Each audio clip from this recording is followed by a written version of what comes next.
Shalom, amados, dando uma passadinha para falar um oi. Acho que tem pelo do Ingo aqui. E também fazer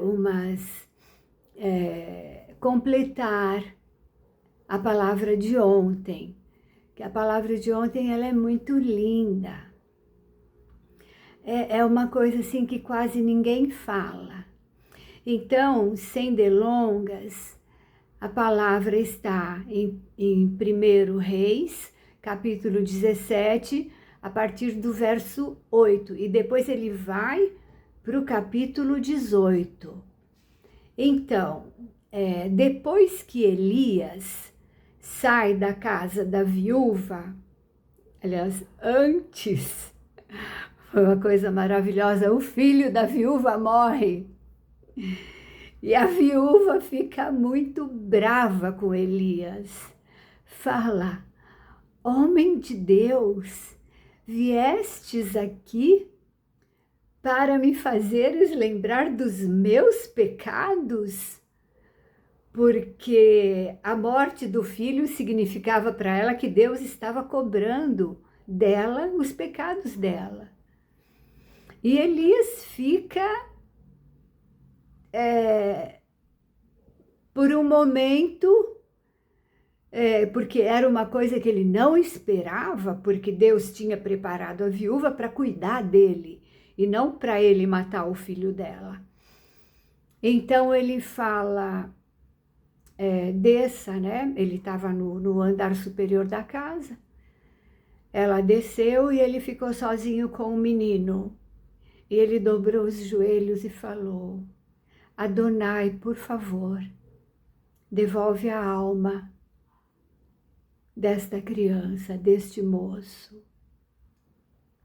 Ele orou umas 3 vezes, até que o Eterno atendeu a oração dele. E o menino reviveu. E ele desceu com o menino e entregou o menino à sua mãe, o moço. Então ela fala, é uma frase muito linda, ela fala assim: agora sei que a palavra na sua boca vem do Eterno e que tu és verdadeiramente um homem de Deus. Então, isto feito, foi mais um milagre. Elias fez 7 milagres. Ele foi para Canaã, né? Porque ele se encontrou com Acabe. Primeiro, ele encontra com o mordomo de Acabe e fala: olha, avisa o teu senhor que eu estou aqui. E o homem fica morrendo de medo, porque o homem serve ao Eterno. Mas Acabe era idólatra.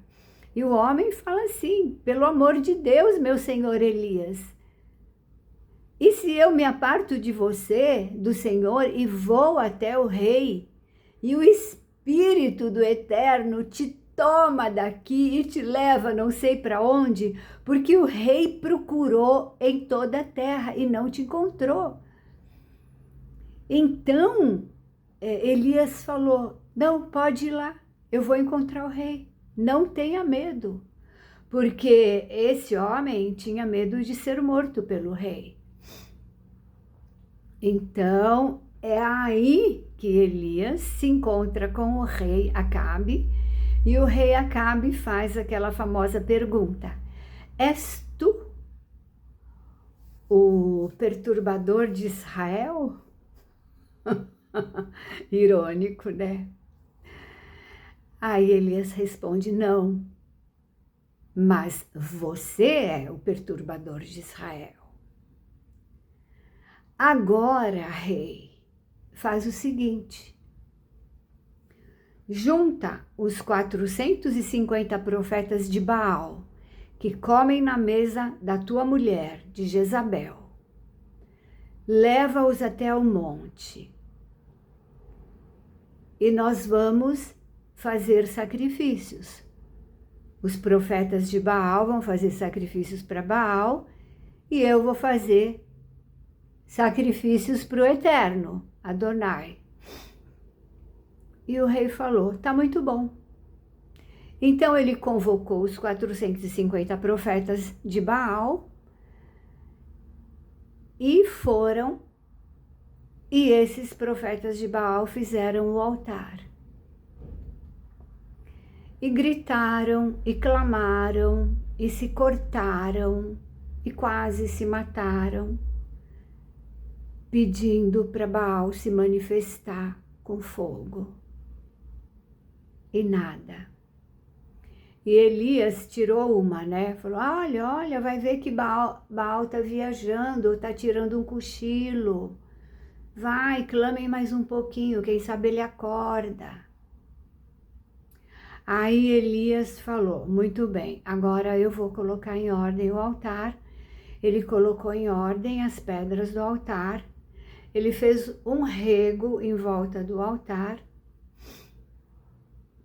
E ele falou assim, encha de água esse suco e coloquem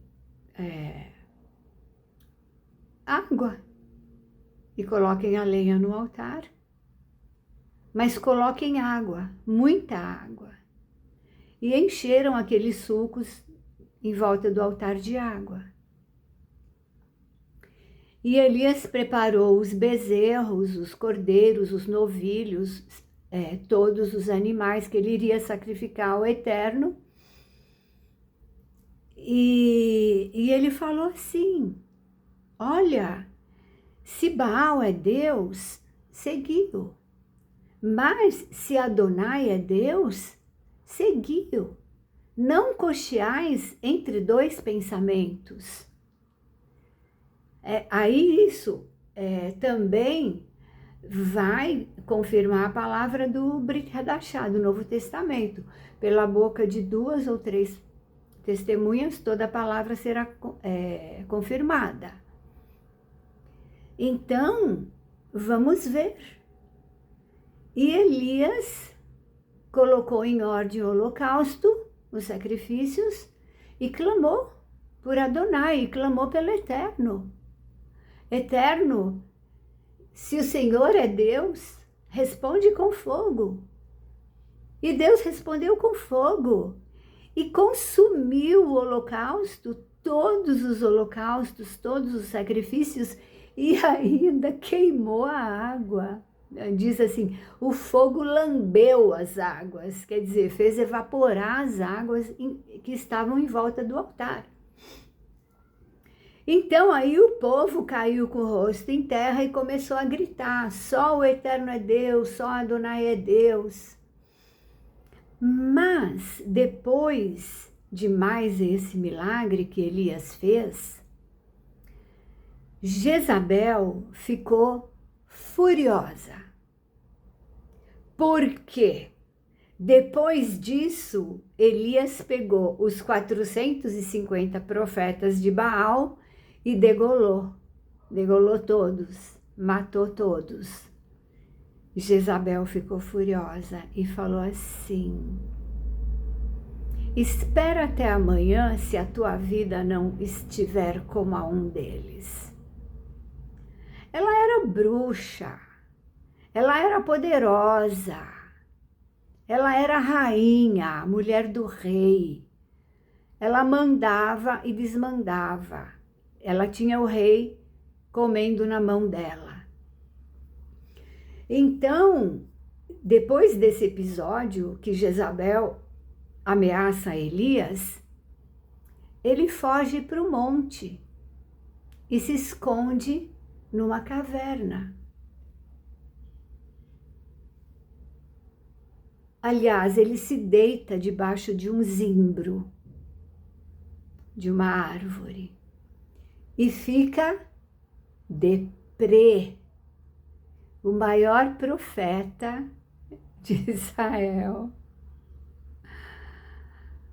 ficou depressivo, ele teve uma depressão e ele pediu em seu ânimo a morte. Já basta, Adonai, já basta, Senhor, já basta. Eu não sou melhor do que os meus pais. tira a minha vida.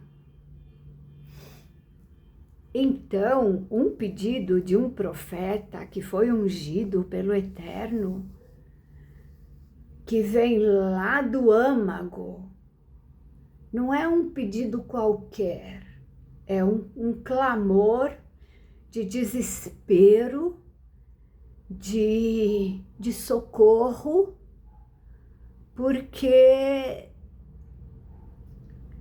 ele queria morrer. Assim, embora ninguém compreenda que depois daquela apoteose toda, e por causa de uma bruxa, ele pediu a morte. Isso ninguém entende. Mas eu entendo que o Eterno atendeu o pedido dele. Depois disso, Elias caiu num profundo sono debaixo daquele zimbro. E no dia seguinte ele foi acordado por um anjo. E o anjo tinha cozido um pão e tinha preparado água para ele. Falou: Elias, come e bebe, porque muito longa é a tua jornada. Elias comeu e bebeu e voltou a dormir. O anjo deixou ele dormir. Segunda vez, Elias, levanta-te, come e bebe, porque muito longa é a tua jornada. Quer dizer, ele ia ter um caminho um pouco comprido. Então, ele começou a caminhar. E chamou o seu moço, que era Eliseu.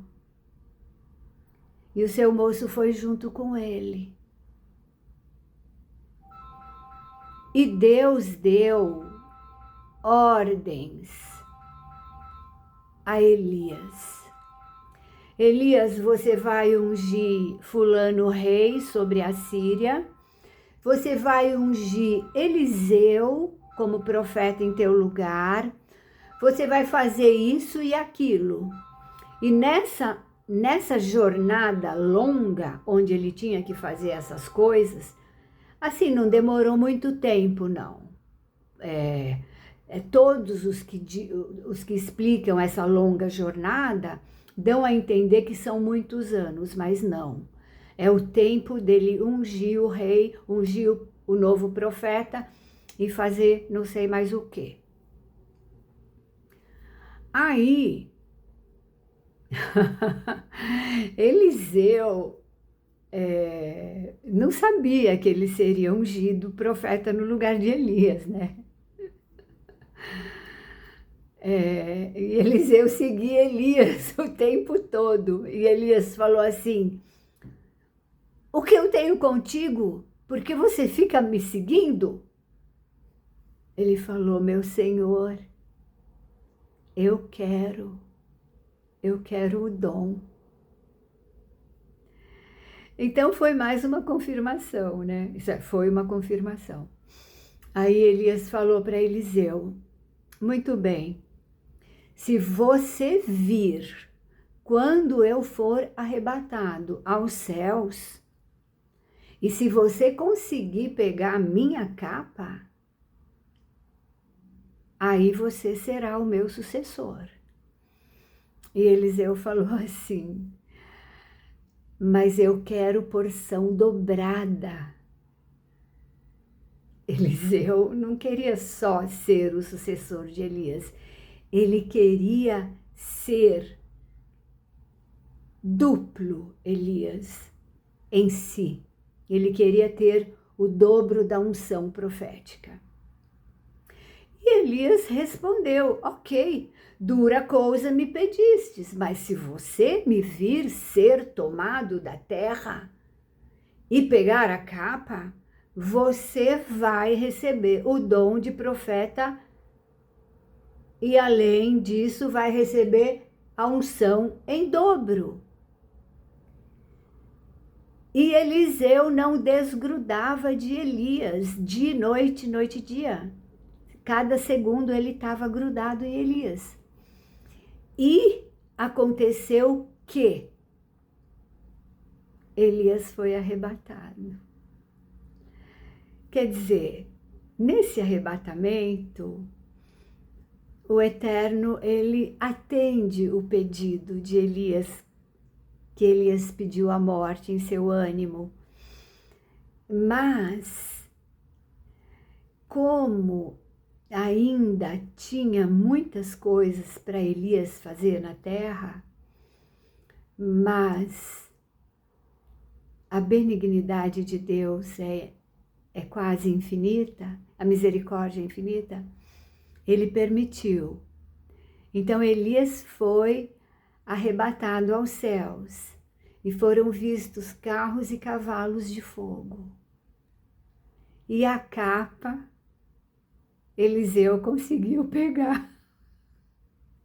Não é maravilhoso? Meu Deus do céu, eu estou vendo, sabe? É uma coisa assim muito maravilhosa. E Eliseu pegou a capa e ele foi atravessar o rio, não lembro se era o Rio Jordão, ele pegou a capa e bateu nas águas e falou: em nome do Deus de Elias, abre-te! E as águas se abriram. Tipo, quero ver se o trem funciona mesmo. Então, a partir daqui começa a jornada de Eliseu, que é maravilhosa. Elias fez 7 milagres grandes, Eliseu fez 14. E então, perdoe o entusiasmo, mas é muito maravilhoso, né? E pensar que nós veremos a face de Deus como ela é. Agora nós vemos por um véu, mas então o veremos face a face, como Ele nos vê, porque teremos um corpo glorificado. Amados, isso aqui eu não sei o que é, mas tá com quase 18 minutos. Que o Eterno nos abençoe e guarde, que o Eterno faça resplandecer o seu rosto sobre nós e tenha misericórdia de nós, que o Eterno sobre nós levante o seu rosto e nos dê shalom. Laila Tov, nós estamos entrando no mês de Tammuz, de 5.786, continuamos em junho gregoriano de 2026, tem um paralelo entre esses anos, que é muito interessante. Mas, agora abre-se o portal de Tammuz. Que o Senhor venha com a recompensa, que o Senhor venha com a sua benevolência. Que o Eterno abençoe a todos. Shalom, Laila Tov.